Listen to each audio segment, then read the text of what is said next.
হাসনাত আব্দুল্লাহর একটি পোস্ট পুরো বাংলাদেশে তোলপাড় শুরু করে দিয়েছে। আলহামদুলিল্লাহ, আমি ব্যক্তিগতভাবে এমন পোস্টে খুশি।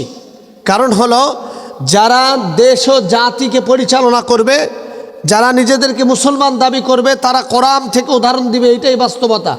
কোরআনকে তাদের শিক্ষার কার্যক্রম হিসাবে নিবে। হাসনাত আব্দুল্লাহ সূরা লাহাবের এমন একটি বিষয় তুলে ধরেছেন যা জাতিকে তিনি সতর্ক করেছেন।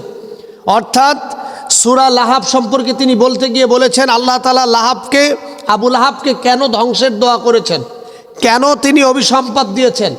কারণ হলো, যখন অপরাধ তার সীমা লঙ্ঘন হয়ে যায়, যখন মানুষ তার অপরাধের সীমা লঙ্ঘন করে ফেলে, তখন তার জন্য আর কোনো ক্ষমা থাকে না।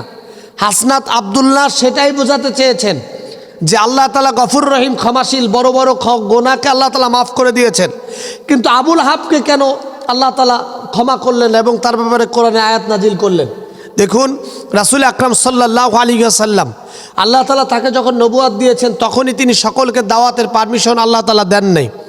কিন্তু আল্লাহ তাআলা যখন বললেন, ওয়া আনজির আশিরাতাকাল আকরাবিন, আল্লাহ তাআলা যখন বললেন তুমি তোমার নিকট আত্মীয়দেরকে দাওয়াত দাও, তাদেরকে ইসলামের কথা শোনাও, সতর্ক করো, আল্লাহ রাসূল সাল্লাল্লাহু আলাইহি ওয়াসাল্লাম 1 মিনিটও দেরি করলেন না।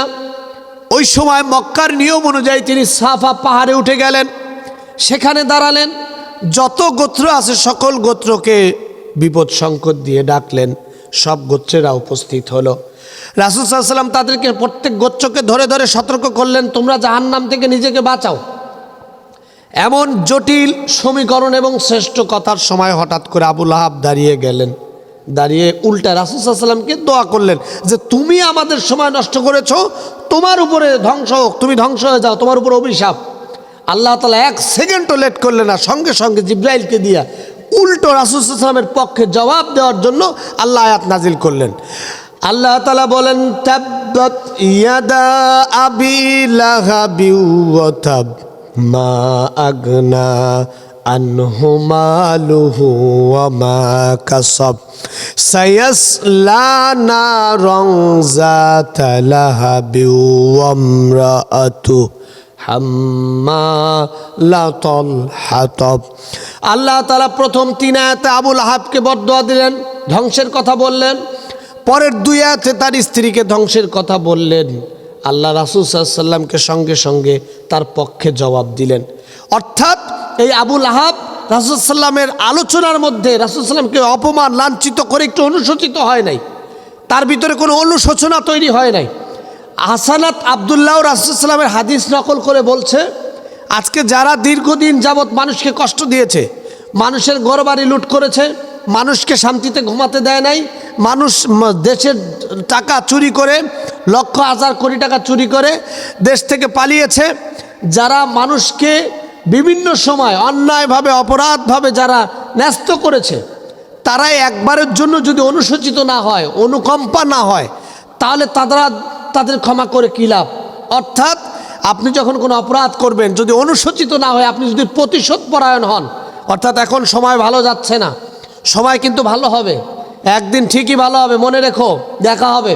অর্থাৎ আপনি অপরাধ করেছেন, তার জন্য আপনি অনুশোচিত না, উল্টা আরও প্রতিশোধ পরায়ণ হয়েছেন।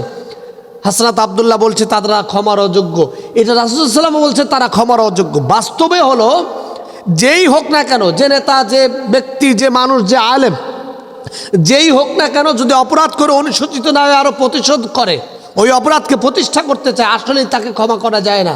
এমন ব্যক্তিকে ক্ষমা করলে দেশ ও জাতির অকল্যাণ হবে, মানুষগুলো বিপদে পড়বে। বরং আমরা অপরাধ ভুল করে ফেলেছি, যদি সেই অপরাধকে অনুশোচিত করে, রাসূল সাল্লাল্লাহু আলাইহি ওয়াসাল্লাম বলেছেন, কুল্লু বানি আদম খাত্তাউন ও খায়রুল খাত্তাইন, বনি আদমের স্বভাব হলো গোনা করা, অপরাধ করা।